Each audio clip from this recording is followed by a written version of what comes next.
안녕하세요. 장로회 신학대학교 신학대학원에 입학한 여러분들을 진심으로 환영하고 축하합니다. 저는 여러분과 한국교회사를 함께 공부할 최영근 교수라고 합니다. 이 시간에는 한국교회사가 어떤 과목인지, 왜 연구해야 하는지, 무엇을 공부하고 어떻게 역사에 접근하여 주제를 다루는지, 그리고 한국교회사의 주요 논점과 주제는 무엇인지 간략하게 말씀드리려고 합니다. 오늘 강의는 이론적인 내용을 다루기보다는 한국교회사 공부의 이유와 목적, 비전과 열정에 대해서 여러분과 이야기를 나누는 데 목적이 있습니다. 짧은 강의이지만 앞으로 한국교회를 섬기며 이 땅에 하나님 나라를 이루어 나가야 할 신학생 여러분들이 한국교회사 공부의 중요성을 인식하고 열심히 공부하고 싶은 열망과 의욕이 생겨나는 그런 시간이 되기를 바랍니다. 앞서 말씀드린 대로 강의의 목차는 이렇습니다. 강의를 시작하기 전에 이런 질문을 드리고 싶습니다. 여러분, 한국교회를 사랑하십니까? 한국교회사를 공부하면 교회의 시작과 성장 속에 드러난 하나님의 은혜와 영광이 눈부시게 빛나고 열악한 상황과 심각한 고난 중에도 복음을 선포하고 실천하며 이 땅에 하나님 나라를 증언한 아름다운 사람들의 헌신이 별처럼 빛나는 것을 발견하게 됩니다. 우리가 그런 면만을 본다면 한국교회사는 한편의 거룩한 찬송일 것입니다. 그러나 한국교회사에는 얼룩진 그늘도 있습니다. 구한말과 일제강점기 그리고 해방 이후 오늘에 이르기까지 격변의 한국사 속에 외적으로는 불의한 권력의 위협에 굴복하고 유혹에 타협하기도 하였고 내적으로는 교권 다툼과 신학 논쟁으로 갈등하고 분열하고 그리스도 안에서 하나님이 맡기신 화해의 직분을 감당하지 못하면서 이념과 진영 논리에 빠지고 교회가 하나님 나라의 복음으로 사회와 문화를 변혁하지 못하고 이데올로기와 주류 문화에 사로잡혀 영적인 생명을 잃고 세속화 및 사회 제도화되는 문제들을 한국교회사에서 만나게 됩니다. 이런 측면들에 초점을 맞춘다면 한국교회사는 신랄한 비평학이 될 것입니다. 그러나 맹목적인 미화나 일방적인 비판이 한국교회사 연구의 본질은 아닙니다. 한국교회사 연구의 동기는 사랑입니다. 우리를 향한 하나님의 은혜와 섭리에 대한 경의와 경탄, 교회를 향한 주님의 긍휼과 도우심에 대한 감사와 감격, 교회의 인간적인 연약함과 제도적 한계에 대한 냉철한 성찰, 그럼에도 불구하고 교회를 치유하시고 회복하시는 주님의 은혜 안에서 힘과 용기를 얻어 교회를 새롭게 세워나가려는 희망, 이런 모든 마음을 하나로 정리한다면 사랑으로 요약할 수 있을 것입니다. 하나님이 신실한 주의 종도를 통해 한국교회를 세우셨고 우리와 함께 하신다는 믿음, 하나님이 한국교회를 회복시키고 이 땅에 하나님 나라의 실현을 위해 사용하신다는 소망, 그래서 주님의 마음으로 한국교회를 사랑하고 이 교회가 주님 앞에 바로 서도록 헌신하겠다는 사랑과 열정이 한국교회사를 경건과 학문의 자세로 탐구하는 우리들의 이유와 목적이라 생각합니다. 경건과 학문은 이분법적으로 구별되지 않습니다. 우리의 믿음을 학문적으로 성찰하고 우리의 연구를 신앙의 이해와 실천으로 발전시키면서 하나님 나라와 세상을 매개하는 변증법적 통합의 신학적 사명을 수행하는 것입니다. 한국교회사는 하나님 나라를 이 땅의 역사 속에 실현하기 위한 교회의 정체성과 방향성을 경건과 학문의 변증법적 통합의 시각으로 탐구하는 공부입니다. 맹목적인 찬양과 미화는 한국교회를 건강하게 성찰하는 데 오히려 방해가 됩니다. 이론적 비판만으로는 한국교회의 정체성을 회복하고 나아갈 방향성을 제시하는 데 한계가 있습니다. 일례로 일부 기독교 역사학자들이 비판하는 것처럼 교회와 신학을 불가침의 규범으로 정해놓고 비판을 불허하면서 교단과 교회의 역사를 정당화하는 것을 한국교회사의 역할이라고 여긴다면 교회를 절대화하고 역사를 상대화하는 자기 합리화의 함정에 빠질 수 있음을 우리는 경계해야 합니다.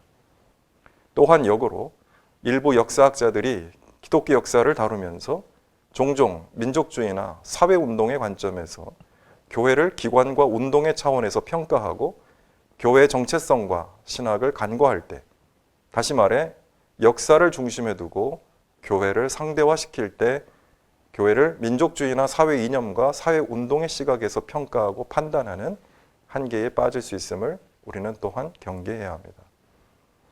우리는 한국 교회사를 균형 있게 온전하게 연구해야 합니다. 주님의 몸인 교회를 향한 뜨거운 사랑, 역사에 대한 냉철한 성찰, 오늘날 한국교회의 치유와 회복을 위한 비전과 열정, 한국교회 나아갈 방향에 대한 고민과 헌신이 한국교회사를 공부하는 우리들의 마음과 자세가 되었으면 좋겠습니다. 한국교회사 연구 내용을 말씀드리겠습니다. 우리 한국교회사에서 우리 무엇을 공부할까요? 한국교회사 수업 시간에는 주로 한국 개신교회의 역사를 다룹니다. PPT 화면을 보면 기독교의 여러 분류에 대해서 소개를 드렸습니다. 기독교라고 하면 그게 동방기독교와 서방기독교로 구분하고, 동방기독교는 동방정교회 또는 비잔틴 기독교와 동방교회로 나뉘고, 서방기독교는 로마 카톨릭 천주교 그리고 프로테스탄트 개신교로 구분됩니다. 이들 각각의 교회들은 그 아래 여러 교단과 교파로 다시 나눕니다. 그러므로 기독교는 하나의 뿌리를 가지고 다양한 갈래와 교파로 발전한 역사를 가지고 있습니다. 한국교회사는 개신교 전례 이전에 동방교회 가운데 하나인 경교의 아시아 전례사나 또는 카톨릭 교회의 조선 전례를 간략하게 다루기는 하지만 주로 개신교의 전례와 수용에 따른 개신교회의 역사를 탐구합니다. 개신교 안의 여러 교단들의 역사들도 우리가 에큐메니칼적으로 종합적으로 다루지만, 예장 통합교단의 목회자와 신학자 양성을 위한 신학교로서 장신대의 특성상 장로교회에 초점을 맞춰서 한국 역사 속에서 교회의 시작과 확장, 변화와 발전의 과정을 함께 연구할 것입니다. 한국교회사 시기를 말씀을 드리면 학자들마다 그 시기의 분류를 달리할 수도 있고, 또한 시대별로 좀 더 세분화해서 우리가 구분할 수도 있습니다만 크게 5시기로 구분할 수 있습니다. 첫 번째는 기독교 이전의 기독교 전례사, 두 번째 구한말과 대한제국 시기, 세 번째 일제강점기, 네 번째 해방공간 및 한국전쟁기, 그리고 5번째 휴전과 분단 이후 시기로 구분할 수 있습니다. 그러나 각 시기를 좀 더 세분화할 수도 있습니다. 한 예로 장로교 초기 역사를 정리한 1928년에 편찬된 조선 예수교 장로의 사기는 장로교의 초기 역사를 개발기, 공의의 시대, 동로의 시대, 그리고 이후 총의 시대로 구분하고 있습니다. 한국교회사 각 시기마다 역사에 커다란 변화가 있었고, 한국교회는 격변하는 한국의 역사와 사회문화적 상황에 대응하면서 한국 사회와 문화에 상호작용하였기 때문에 각 시기별로 주안점을 두고 살펴보아야 할 한국교회사의 주제와 문제가 있습니다. 물론 이러한 문제들은 연속성을 가지고 역사 속에서 이어지기도 하지만 그 의미와 관계의 역학이 달라지며 변형되거나 또 다른 의미를 가지기 때문에 불연속성에도 주목하여 살펴보아야 합니다. 한국교회사의 구성 요소와 범위에 대해서 말씀을 드리겠습니다. 그렇다면 한국교회사 과목에서는 어떤 내용을 공부하게 되는지 한번 살펴보겠습니다. 한국교회사는 기독교 복음이 한국인과 한국 사회에 전래되어 신앙 공동체가 형성되고 교회가 한국 사회와 문화 속에 설립되고 발전하는 과정에 주목하여 공부하게 됩니다. 한국교회 시작과 성장 과정에서 한국교회가 겪은 고난과 위기, 도전과 대응, 부흥과 발전, 갈등과 분열의 역사를 살펴보면서 복음과 문화, 텍스트와 컨텍스트 사이에서 상호작용하는 가운데 교회와 신앙 공동체가 한국 사회와 문화 속에서 복음과 하나님 나라의 가치를 어떻게 증언하고 실현하였는가를 살펴봅니다. 이와 동시에 교회와 신앙 공동체의 외적인, 내적인 한계 속에서 복음의 증언과 실천이 어떻게 좌절되고 굴절되었는지 또한 반성적으로 성찰합니다. 한국교회사의 구성 요소로는 교회와 조직, 이 조직 안에는 총회와 노회와 교단이 들어갑니다. 그리고 기관에는 학교와 병원, 선교회, 단체들이 있습니다. 그리고 인물과 공동체와 단체, 선교 활동을 포함한 기독교 신앙운동과 외적으로는 기독교 사회문화운동, 그리고 신학과 사상 및 문화와 실천 등의 범주로 나눠볼 수 있습니다. 크게 기관과 조직, 인물과 단체, 운동과 활동, 신학과 실천으로 구분하여 한국교회사를 연구하거나 교단, 노회, 지역교회 혹은 인물과 단체와 운동별로 세분하여 연구하거나 이들을 종합적으로 통사적으로 다룰 수도 있습니다. 지리적으로는 북한을 포함하는 한반도는 물론 한국 교회와 한국 기독교인들이 퍼져나간 지역, 예를 들면 중국과 만주, 시베리아와 연해주, 일본, 하와이, 미주 지역 등을 포괄합니다. 다만 북한 교회사는 자료의 한계로 인하여 제한적으로만 탐구될 수밖에 없는 한계를 갖고 있으며 해외 한인교회사 역시 한국 교회사에서 중점적으로 다루기보다는 민족운동과 독립운동, 이민과 이주와 같은 특별한 주제와 관련하여 광의적으로 그리고 부분적으로만 다룬다는 한계가 있습니다. 그러나 이러한 주제와 관련된 연구가 앞으로 보다 활발하게 진행되어야 할 필요가 있습니다. 무엇보다도 한국교회사는 제한선교회의 역사를 빼놓고는 이해할 수 없을 만큼 선교사들의 활동이 한국 기독교의 성장과 발전에 큰 기여를 한 것이 사실입니다. 특히 한국교회 초기부터 일제강점기를 거쳐 1980년대에 이르기까지 제한선교회의 활동은 한국교회사 이해를 위해서 중요하게 다루어져야 할 필요가 있습니다.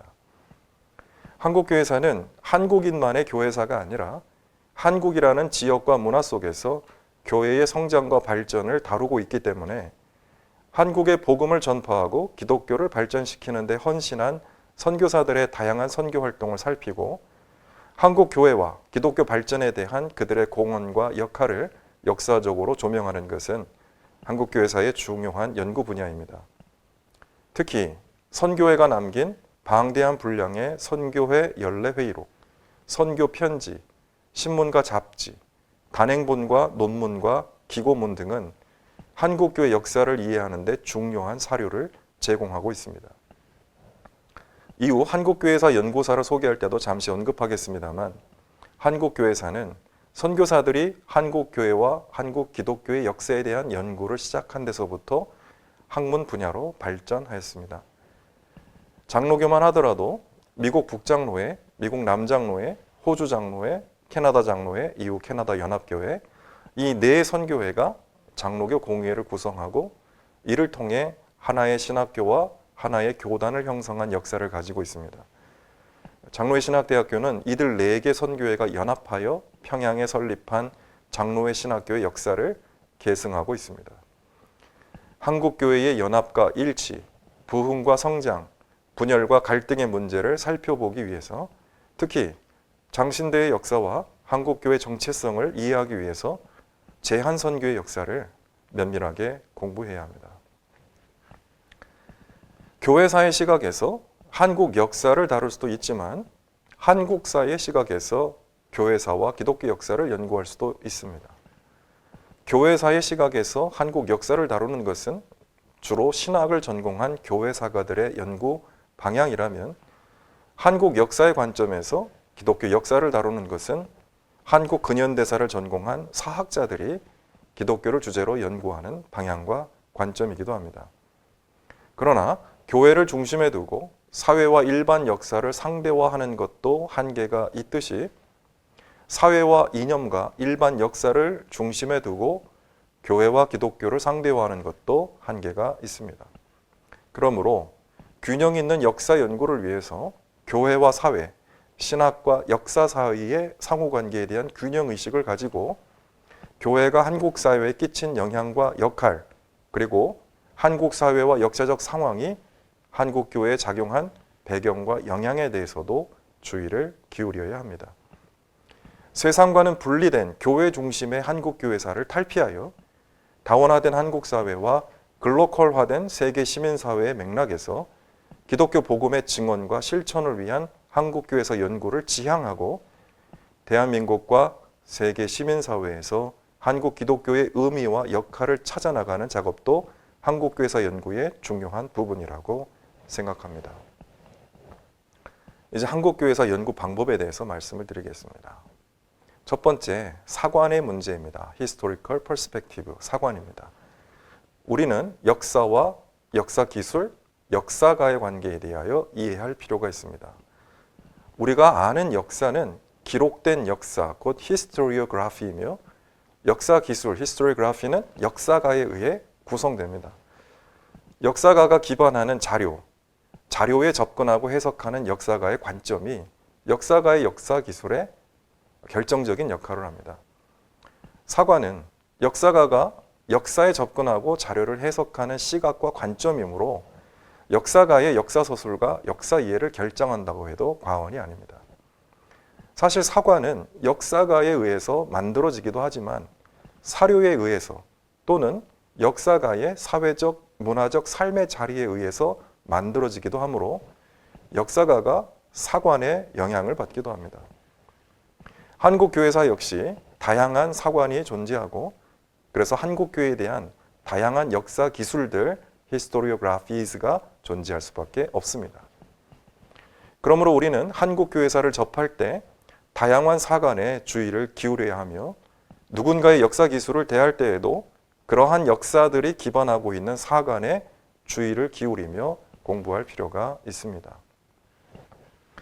한국교회사의 대표적인 여러 사관들은 백낙준과 제한 선교사들이 한국교회사를 바라보는 선교사관이 있고 한국 근현대사 연구자들을 중심으로 민족사의 관점에서 한국 기독교 역사를 바라보는 민족사관이 있고 선교사관과 민족사관의 이분법적 한계를 동시에 극복하면서 한국의 민족 공동체의 맥락에서 한국교회 역사를 바라보는 민경배의 민족교회론이나 토착교회론이 있고 엘리트와 지배계급과 중심 인물의 관점이 아닌 일반 민중의 역사적 전기로서 한국교회사를 바라보는 민중신학계열의 민중사관이 대표적인 사관입니다. 그 외에도 하나님의 섭리의 관점에서 한국 역사와 기독교사를 바라보는 함석헌의 섭리사관이 있고 민족주의와 식민주의의 이분법적 도식에서 탈피해서 이들 간의 혼종과 혼합 속에서 식민주의적, 민족주의적 잔재를 극복하기 위한 포스트콜로니얼의 역사학도 우리가 주목해야 할 관점입니다. 그 외에도 다양한 관점에 따른 새로운 사관들로 우리는 역사를 풍성하게 재해석할 수 있습니다. 사관 못지않게 사료도 역사 연구의 중요한 요소입니다. 역사 연구는 소설 창작과는 달리 사료가 없이는 단 한 발짝도 앞으로 나가지 못합니다. 역사를 논하고 이해하기 위해서 우리는 먼저 사료의 수집과 사료의 연구, 사료의 비평과 사료 해석으로부터 출발해야 합니다. 앞서 언급하였던 대로 선교사들의 편지와 회의 자료, 보고서, 당회록, 노회록, 총회록과 같은 공식 문서, 신문이나 잡지의 기사, 단행본과 논문, 기타 역사 연구를 위한 원자료가 되는 1차 사료가 역사 연구에 있어서 매우 중요합니다. 이 외에도 1차 사료에 기반하여 정리한 지역교회사, 노회사, 총회 역사, 기관사와 같은 2차 자료도 역사 연구의 재료가 됩니다. 그러나 2차 사료보다는 원자료에 입각하여 역사에 접근하는 것이 우선적이며 2차 자료는 참고 자료로서 활용할 수 있습니다. 문서 자료 외에도 포스터와 팜플렛, 사진과 영상, 음성과 디지털 자료도 역사 연구의 중요한 사료로 활용될 수 있습니다. 또한 증언과 대담, 인터뷰와 같은 구술 자료도 문서 자료로 접근하기 어려운 역사를 정리하고 파악하는 데 중요한 자료로 활용될 수 있습니다. 한국교회사 연구사를 간략하게만 개관을 하겠습니다. 한국교회사의 연구는 선교사들이 서신이나 보고서 또는 논문이나 기고문이나 단행본의 형태로 한국교회 역사를 정리하는 그런 작업으로부터 시작되었습니다. 대표적인 기록이 과관련 찰스 얼린 클락의 Digest of Presbyterian Church in Korea 1918년의 작업이 있습니다. 선교사들의 본격적인 한국교회사 연구는 1930년대 활발하게 진행되었습니다. 대표적인 저작으로 해리 로즈의 History of Korea Mission Presbyterian Church USA, 미국 북장로의 한국 선교 역사가 있습니다. 한국인으로서 기독교의 확장사와 선교사의 관점에서 한국교회사를 기술한 백낙준의 한국 개신교회사는 획기적인 작업이었습니다.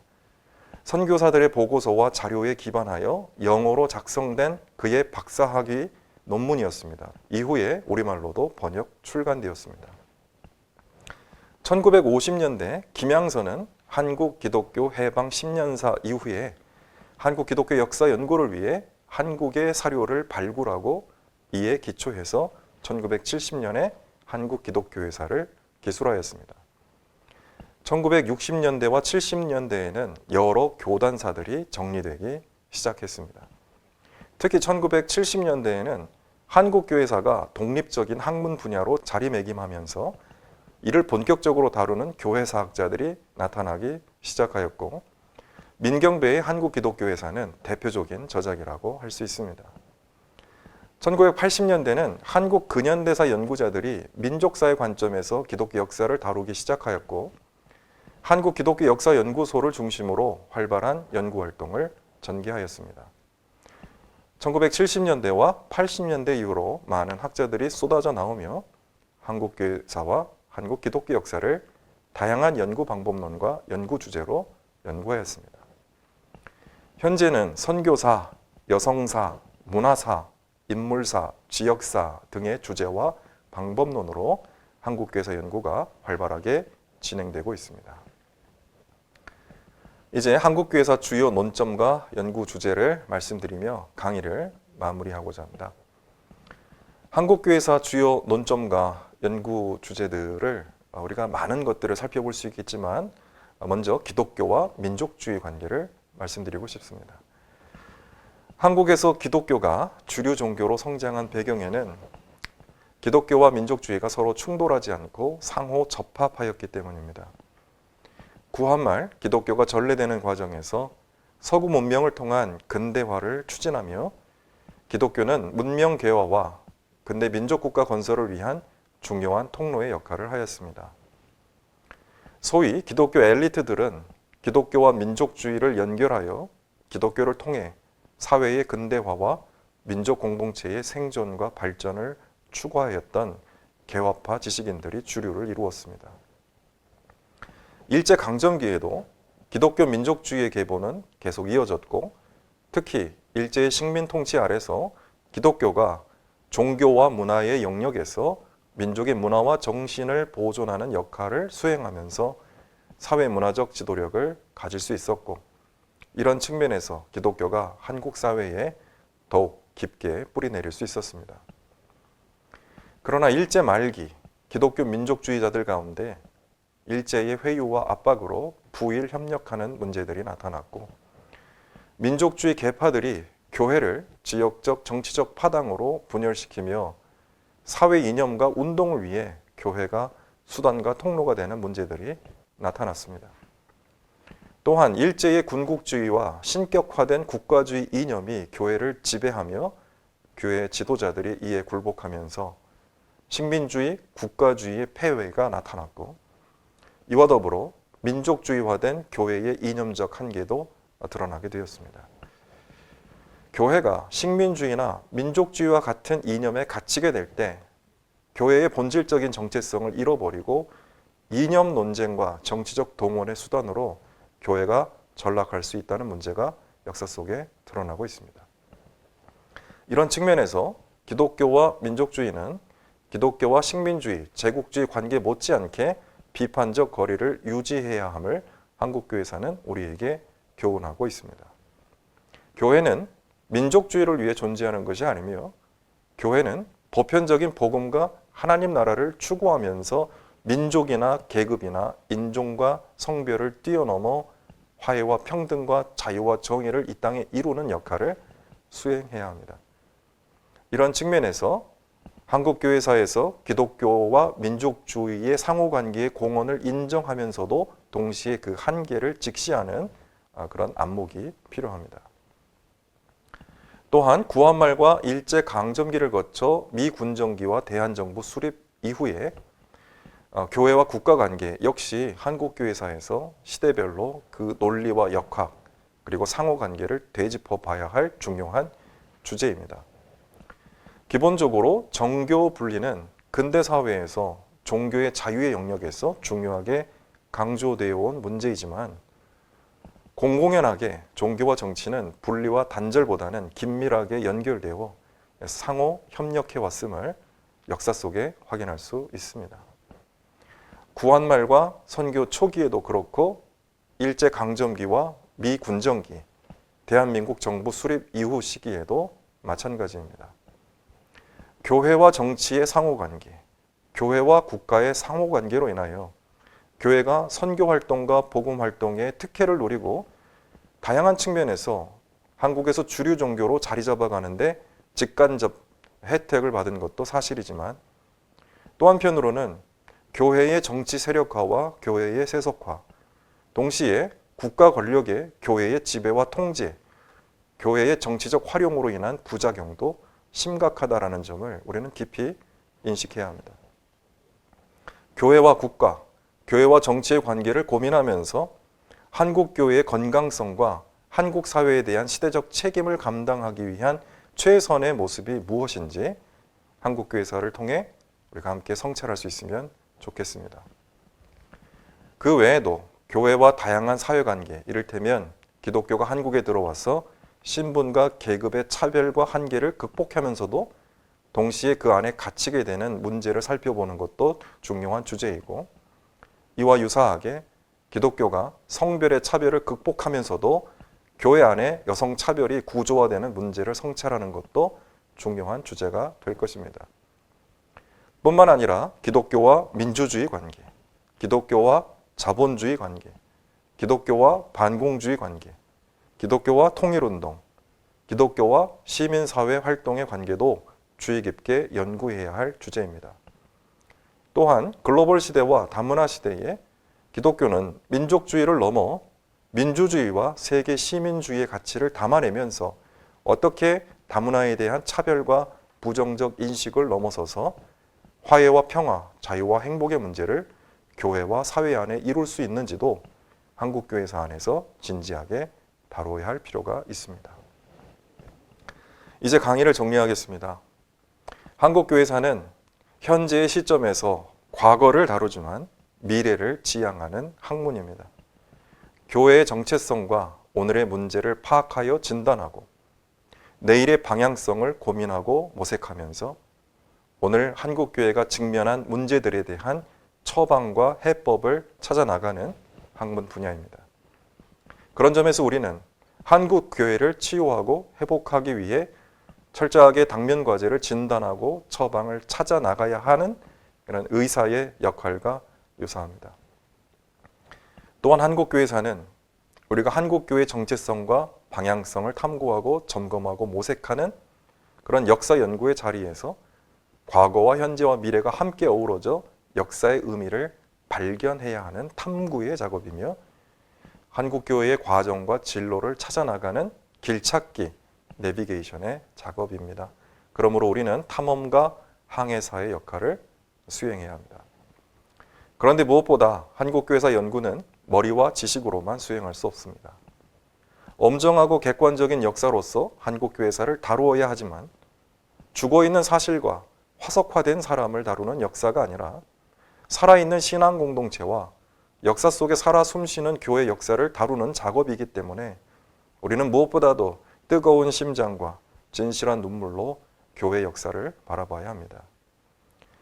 비난과 정죄가 아니라 반성과 성찰로 교회의 질곡과 그늘을 살펴보아야 하고 역사 속에서 교회의 타락과 굴절을 날카롭게 비판하더라도 비난과 판단의 자세가 아니라 긍휼과 연민의 마음을 품어야 합니다.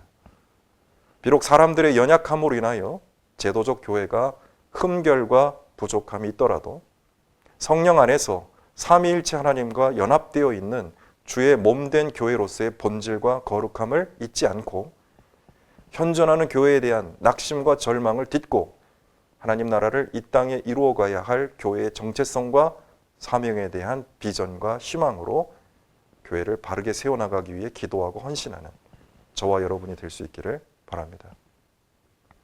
결국 한국교회사는 그리스도 안에서 하나님 나라를 소망하며 한국교회를 위해 기도하며 헌신하는 몸부림이 한순간도 멈춰서는 안 되는 실존적, 실천적 공부입니다. 아무쪼록 저와 여러분이 머리와 가슴으로, 기도와 탐구로, 뜨거운 감격과 냉철한 성찰로, 눈물과 결단으로 한국교회사를 공부해 나가며 한국교회 정체성과 사명을 잘 이해하고 이 시대를 향한 하나님의 뜻을 온전히 이루어 나가는 교회로 세워나가기 위해 헌신하는 신학적 성찰의 기회가 될 수 있기를 바랍니다. 경청해 주셔서 감사합니다.